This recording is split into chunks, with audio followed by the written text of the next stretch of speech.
Welcome to Horizon Middle School, where we focus on innovative practices to accomplish our 5 big rocks.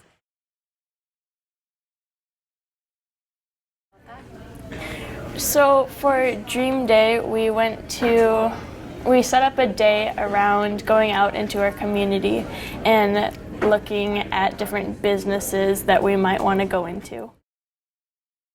The intention of Dream Day is to kind of vet the process that we have going on in school.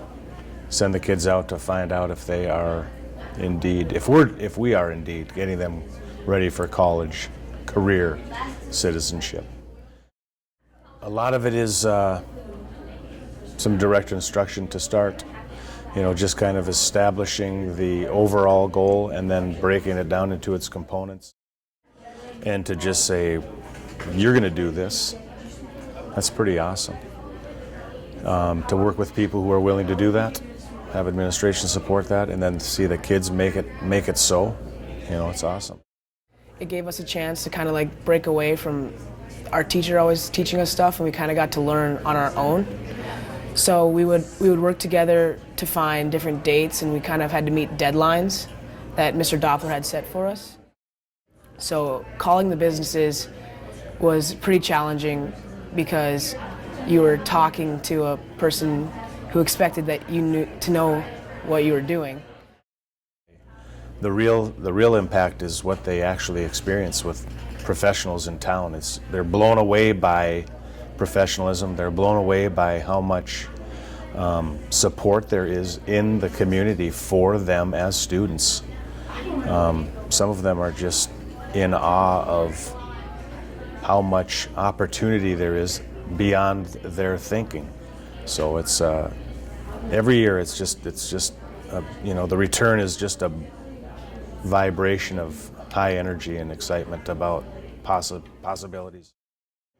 I thought the biggest takeaway was just that to realize that the world isn't that scary as it may seem, and you can really get along with people and learn more things if you just ask questions. Project-based learning was new to me at the middle school because when we did it in the elementary level, it was more on a smaller scale. So when we were working on the project that we worked on this year, our initial dive was the Assessment Academy. And so when we went through the Assessment Academy and got the opportunity to build the project, it basically streamlined the whole thing for us. And so we kept going back to those pieces of assessment. It's kind of like more than a twist on what just regular learning. We actually get to get hands-on and make our own project that explains it. I love the recall, the connections. I love that because they knew they could discuss it, and it was free discussion. It was free discussion for 15 minutes when they'd come to class, what you did in science, or what did you do in reading, or how can make those connections, and that was probably the cool part, was just letting them talk.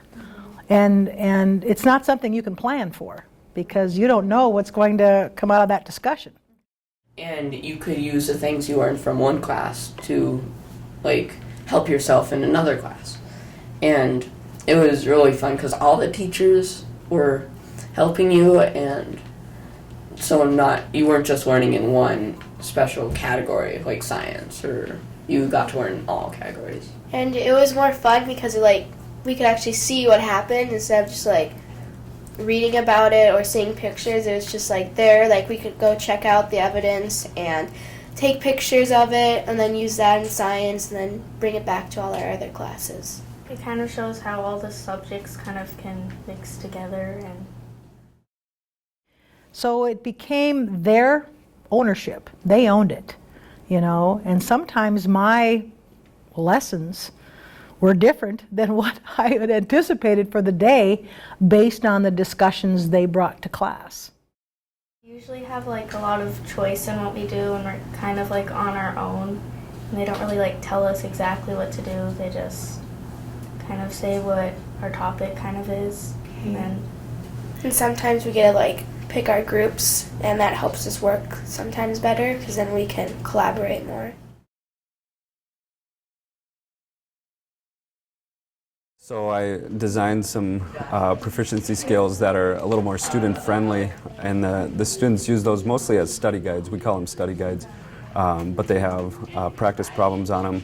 They also have the different skills for each level. So we have level 2 skills and level 3 skills, so they know exactly their targets and they know exactly what those practice problems look like and what they're expected to know on the test.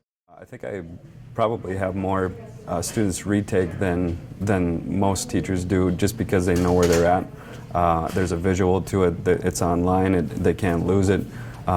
There's a lot of different elements to it, but they're constantly aware of where they're at.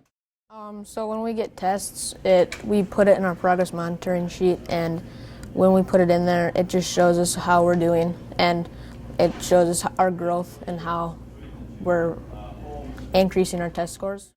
And so we put our baselines in, so that's like what we get right away. And then we have our end summatives, so we want our summatives to be higher than our baselines. A retake sheet in the back, and there's 5 options that they can do. One of them's working with me, or if they think they can do it independently, there's some directions on the website. But they do have to show me or prove that they've gone over, or that they relearn the content.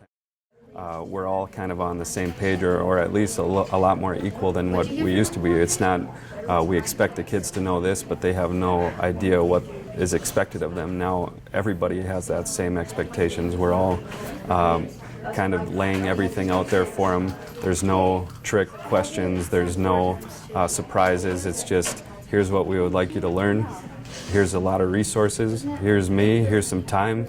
Put in some effort, and you should be successful. I let the students know of all the standards. That's how I design my rubrics. So the students have access to that. I upload it onto Google Classroom. We look at the proficiency scales. I use that to score any assessments that I give, so formative, summative. I give those back. The students look at them. They look at feedback, and so they can specifically pinpoint areas in which they need to work on.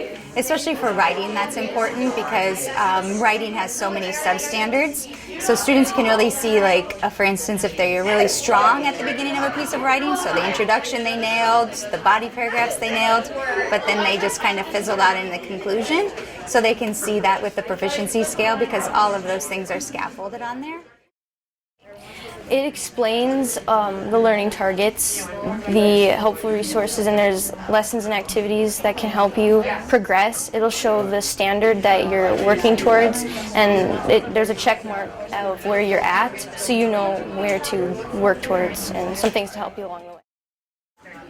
Well, without something like this, I get very stressed because I don't know what I'm working towards.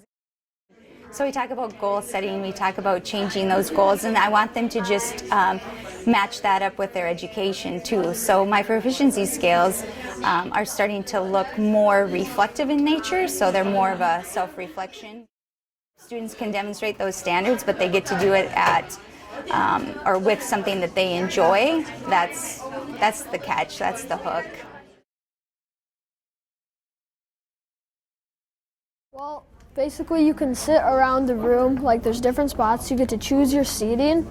If it doesn't work out, she'll like move you or It started with differentiation. We were doing a book study on how we wanted to change our instruction and meet the needs of all students.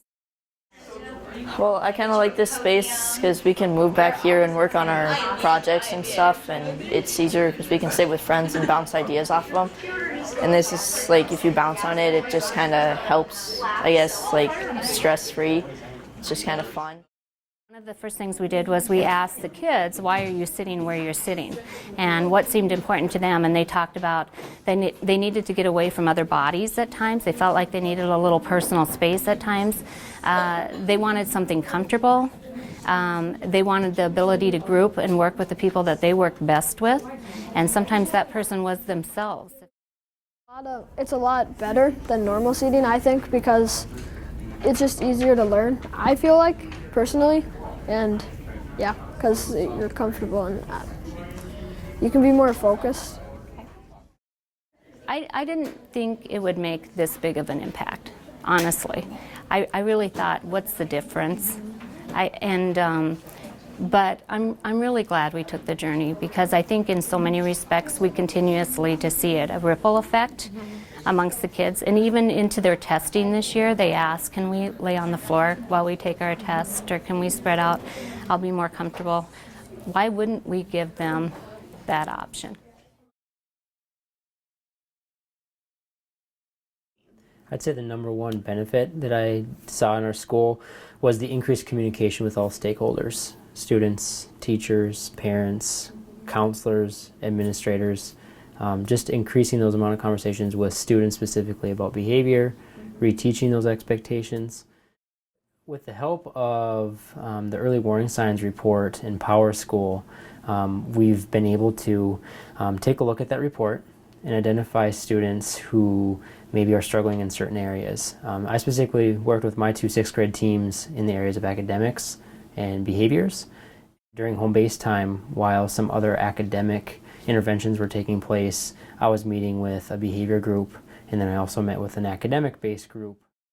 Teachers are having more conversations with parents about student behavior. So it's not just an administrative or counseling job, so to speak, to address student behavior, but teachers are buying into it as well. I'm excited the path that we're going. We're definitely far from a finished product, but I'm excited for the direction that we're headed. So I'm excited to be a part of the journey.